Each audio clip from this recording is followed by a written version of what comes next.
Hello, my name is Frank Newton and I'm a PhD candidate at the Johannes Gutenberg University in Mainz, Germany. I will today be talking about the Eskimo Bulletin, an Alaskan missionary paper published from 1893 to, well, probably 1902. My talk will focus on the paper as a hybrid as well as indigenous agency, or more specifically, how periodicals can help us unearth aspects of community building, assimilation and self-empowerment, and how the Eskimo Bulletin acts as an interface. To frame my hypotheses, I will give an insight into why the Eskimo Bulletin is a hybrid publication, combining orality, writing, and print. Hence, my outline is as follows. First, I will talk about the Eskimo Bulletin in general, giving an overview of the publication.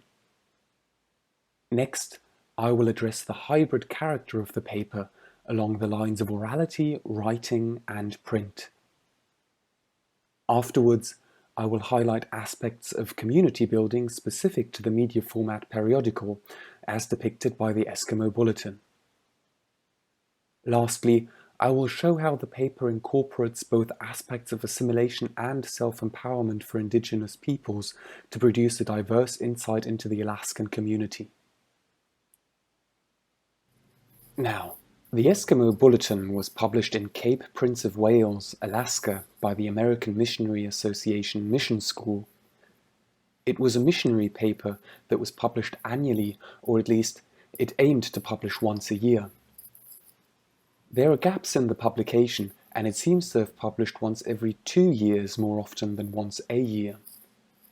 W.T. Lopp was the editor while the Eskimo Bulletin ran, and the title page of the very first volume states that H.R. Thornton died shortly before publication, a fact that we shall return to later.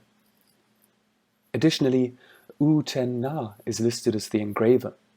Unfortunately, there is even less information available on the engraver than there is on the publisher. One can find him mentioned briefly or in footnotes, and he appears to have produced for schoolwork or for commissions. His first name was George, and he seemed to prefer using black pencil and ink instead of colours. The size of the Eskimo Bulletin is 12 by 8 inches.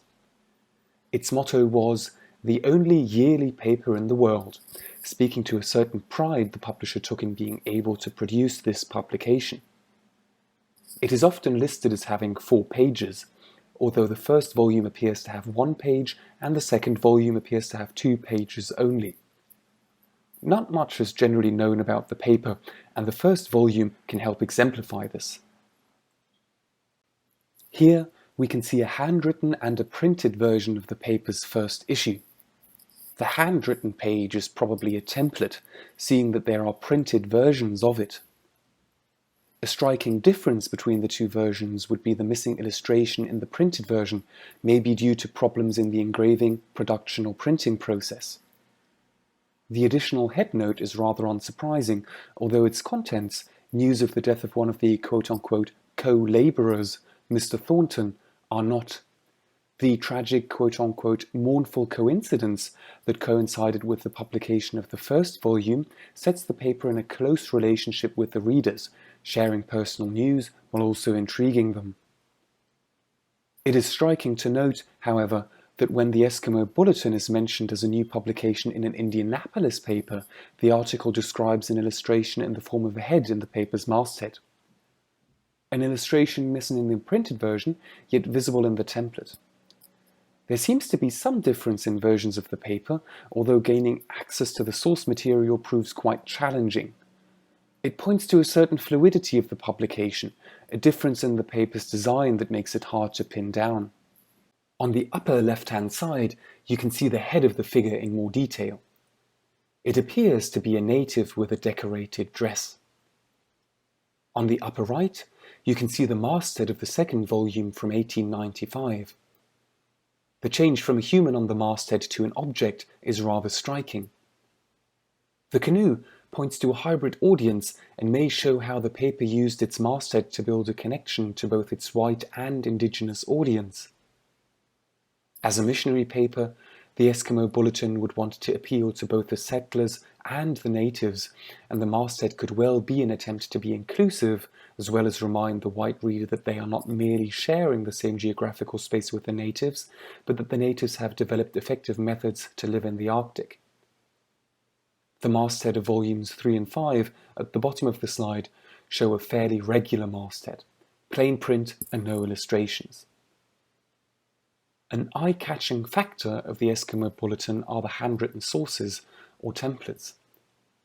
The Eskimo Bulletin has been viewed and highlighted as a handwritten publication because of them, although the printed first volume clearly shows that this is not the case. It does, however, highlight the practice of production and the practice of speaking, writing, and print. The hybridity of the Eskimo Bulletin is quite tangible because we have access to the written and printed versions. What makes the Eskimo Bulletin a hybrid publication along the lines of orality, writing, and print is that it acts as an interface between the three modes of communication. In addition, its yearly publication encourages a reflection, possibly in a communal setting, of the year that has passed. The interface-like character of the publication ought to be viewed with caution, though. Since the Eskimo Bulletin is a missionary paper, it should be viewed as a missionary's representation of life in Cape Prince of Wales, Alaska. At the same time, the accessible contents and diverse community that is reflected in the paper shows how the Eskimo Bulletin gives its readers not just something to talk about, but something to think about. I would like to draw on Lyons and Kelderman to further highlight the hybridity of the Eskimo Bulletin. From global networks of production, circulation, and patronage that enabled Native American writers to emerge over 2 centuries ago, to the close involvement of cosmopolitan educational societies and universities, and finally, to the importance of cross-cultural collaboration, transatlantic travel, and aesthetics, for example modernism, that respect no one's imagined borders. Lyon 2017, page 13. In the 19th century, native authors circulated their critiques by working closely, sometimes problematically so, with collaborators such as Indian agents, administrators, and missionaries, who often imposed their ideas and political goals onto these attempts to gain public notice. Kelderman 2019, page 12. While Lyon speaks of writers and Kelderman of authors, I would like to extend their ideas not just to the intellectual, but also to the manual side of producing a paper. Native engravers and compositors worked to produce and set the letters that would be printed, breaking the imagined borders Lyon addresses, as well as the public notice Kelderman mentions. Indigenous manual labor in the production process is not rare. In fact, Richard Henry Pratt famously advertised its boarding school publications by mentioning that it was the natives who did the printing. However, and the rest of this short talk will focus on this, the Eskimo Bulletin has these diverse production members to strengthen and build a community and not to create 2 distinct races. Here you can see excerpts from Volume 1 and 2 of the Eskimo Bulletin. I would like to draw attention to the local news and the rural notes of Volume 1 first. The news snippets here do not just mention native and settler events. They make use of background information to familiarize the reader with the event and to create a closer connection to the other, the ones native to Alaska. The articles mention, quote, ancient customs and, quote, 80 Cape of Wales people who visited a, quote, feast and dance. Note here that the ethnicity is left ambiguous. Similarly, the handwritten articles of Volume 2 from 1895 speak of friends who felt uneasy about the close call, and the snippets on the right-hand side give information on natives travelling, stopping by, or beloved natives in the community that have passed away. The peculiar Eskimo Bulletin has been briefly mentioned by a couple of papers at the time, mostly drawing on the fact that it was published in Cape Prince of Wales, Alaska, once a year. However, there is a newspaper from Indianapolis that makes an interesting observation. Quote, the paper has a size of 12 to 8 inches and consists of a stiff white paper. It has comparatively much reading material on the one side, while the other is completely white. There is a drawing of an Eskimo head on top. It also contains 2 standing illustrations, one schoolhouse and one scene of the Bering Sea." End quote. The Indiana Tribune is a publication worth investigating on its own, since it appears to be a paper published in German in Indianapolis, Mission County. What is interesting about this article on the Eskimo Bulletin, however, is that the Indiana Tribune states that the backside of the page is completely white, that there is an illustration in the masthead, and that the article describes the printing process in some detail. This raises questions in regard to the printed issue that is missing an illustrated masthead. Now, whether there are or may be different versions of the first and possibly consecutive volumes cannot be clearly answered, although it is highly unlikely. What this article from Indianapolis shows is that the paper creates a connection not only to the publishers, but to the native inhabitants. Towards the end of the article, the reader is informed that the Aleutian language of the natives has a third category next to singular and plural, as do Greek and Sanskrit. These pieces of information go well beyond the usual 2 or 3 sentence descriptions of a newly published paper, and also create the image of a shared past with the Alaskan natives, rather than a distinctly different race.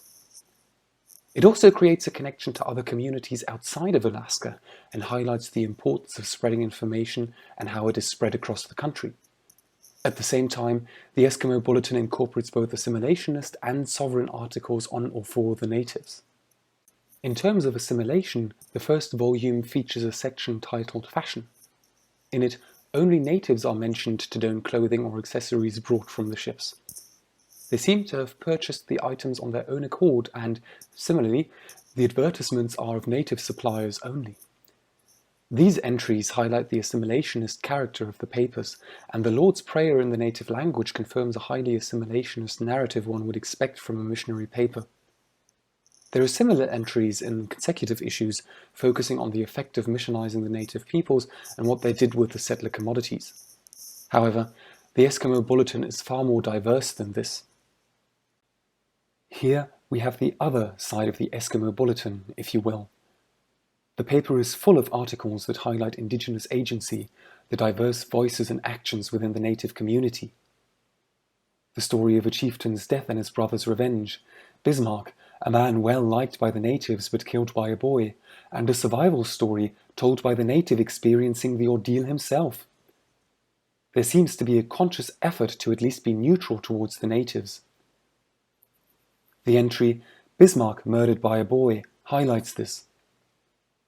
Even though the missionary paper reports on a native killing a settler, the entry focuses on effective motives for murder such as greed or scorn, instead of the focus on racial differences one might expect. Note here that the paper uses the word natives instead of Eskimos or a similar denigrating slur. Notwithstanding the difference in tone and topic, the articles here highlight how the Eskimo Bulletin managed to condense a year's worth of news in Cape Prince of Wales into one publication. One can assume that the editor of a small community such as at Cape Prince of Wales, W.T. Lopp, was quite restricted in the amount and type of entries for the publication. This makes the neutral tone towards groups, i.e. settlers and natives, as well as positive and negative news on individuals, rather remarkable. Even though there are some generalizations, for example, alcohol is the scourge of both whites and natives, and the natives are the ones to be cautious of when drunk, the Eskimo Bulletin appears to consciously produce a nuanced vision of life in Alaska with the native populations. The two communities are separated quite clearly, but the effort to bridge the gap and live as a community is tangible within the lines of the publication. At the same time, and this is keeping in mind that the Eskimo Bulletin was a missionary paper, the publication included a variety of different voices in print and/or writing. And while these voices can be misconstrued to have accepted or assimilated into the settlers' way of life, the tradition and culture of the Alaskan natives is often featured in a positive light. Not that the missionary paper is not clear in that it aims to inform converts and settlers, or Americans alike, but the Eskimo Bulletin creates a space in which both natives and settlers exist side by side, teach each other, and learn from each other. It highlights the ongoing process of two cultures living next to and with each other, while allowing both natives and settlers to be presented not as their respective race, but as individuals who live in a remote part of Alaska. The hybrid character of the Eskimo Bulletin is therefore not only found in its material quality, that is, written and or printed, but in the variety of voices, narratives, and descriptions given by the paper. Here is a selected bibliography. Thank you for your attention. If you have any questions, feel free to contact me via frnewton@uni-mainz.de.